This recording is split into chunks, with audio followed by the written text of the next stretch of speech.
He decisively shoved the truck driver out and sped into the woods as in a race. After some wild driving, they finally shook off the rebels, only to be blocked by some oddly dressed tribal militia deep in the jungle. Fortunately, the experienced Mandy realized they were just scared militia and quickly pulled out a camera to start a photo op. She offered to photograph them for promotion. In a few words, Mandy gained their trust. After a long day, she questioned if it was a reality show. Finally, escorted by the militia, they reached a camp deep in the jungle, known as Safe Haven, founded by local gentleman Benjamin. It turned out they housed kids forced to be child soldiers, educating them to be little achievers. Looking at the innocent children, the battle-hardened Danny pondered, silently wishing, when can I live without a care? Finally, Danny, after a drink, began sharing his story with Mandy as if reminiscing at a bar. Danny's parents were once wealthy white farmers, but after the end of apartheid, they tragically fell to the rebels. To survive, Danny joined Cos mercenaries, akin to a dark survival camp. Danny thought he had found his place to fight for his ideals, only to discover he was just Cos' little helper. Subtitles: Soul, Oil, Gold, Roses. So one day, I decided to live spectacularly and make a quirky change. The next day, Benjamin personally drove the trio away, but on the way to the Kono Bridge, they were stopped by the rebel child soldiers. Unfortunately, Benjamin was shot in the chaos, but Danny was prepared and heroically drove over the bridge held by the rebels. To save Benjamin, Danny had to alter his route, speeding into Colonel Cos' camp, making his plan feel like an adventure game. At this time, Colonel Cos was to attack rebels and badly needed Benjamin's help, like a chef needs ingredients. Meanwhile, Mandy could catch a flight back to the peacekeeping troops, and Danny hoped to get supplies from the colonel to move forward. However, Colonel Cos surprised him by saying Danny didn't have to participate in the upcoming hunt. After they take the diamond mine, you can go find that pink diamond. Danny felt a knot in his stomach, as if had been robbed of the last piece of cake. He secretly informed Solomon to prepare to escape, planning a top-secret adventure. Under Amanda's cover, they sneaked into the warehouse for 2 food packs.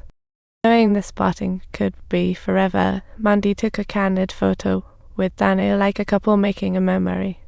Then Danny set off with Solomon once more towards Kono.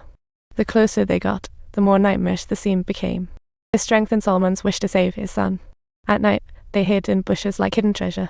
Suddenly, Solomon heard his son on a passing rebel truck, shouted his name, feeling like a mischievous kid. But instead, they were met with a hail of bullets. Danny desperately covered them with branches, and they narrowly escaped, a true close call. Given the number of rebels, Solomon's son Dai could very well be at that diamond mine, making hearts race. After 2 days of trekking, they reached the outskirts of the mine, but Danny observed there were at least 100 rebels inside and out, like a labyrinth. The pink diamond lies behind the mine and the riverbank, no chance of crossing. Ignoring Solomon's warnings, he sent the mine coordinates to Colonel Cos. He agreed to airstrike the mine first thing the next morning, thinking, this time it's just like a video game. But when Danny woke up in the middle of the night, he found Solomon had mysteriously vanished, feeling like a total disaster. Solomon, fearing the airstrike would harm his son Daya, stealthily sneaked into the mine during the rain, truly a dedicated father. Next day, Solomon was questioned by the rebel leader, so tense as before an exam.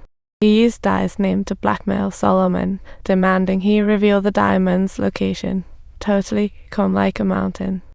But at the critical moment, the armed helicopters dispatched by Colonel Cos arrived, and the situation flipped like the climax. The once overconfident rebels suddenly turned into lambs led for slaughter, and hidden Danny seized the chance to spring into action, truly unexpected.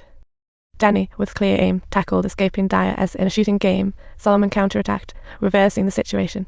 Mercenaries took down rebels on the ground, causing chaos like a TV drama scene. However, events took a drastic turn away from Danny's plan, like a runaway train. In front of the cold Colonel Cos, Danny had no room to negotiate, as if they were bargaining over peace. After securing the Colonel's 40 profit promise, Danny ordered Solomon to reveal the diamond's spot at once, like a commander. But no matter how Danny coaxed him, Solomon remained tight-lipped like a rock. To keep it under wraps, Danny had to pull Daya from the crowd, like picking models at a fashion show.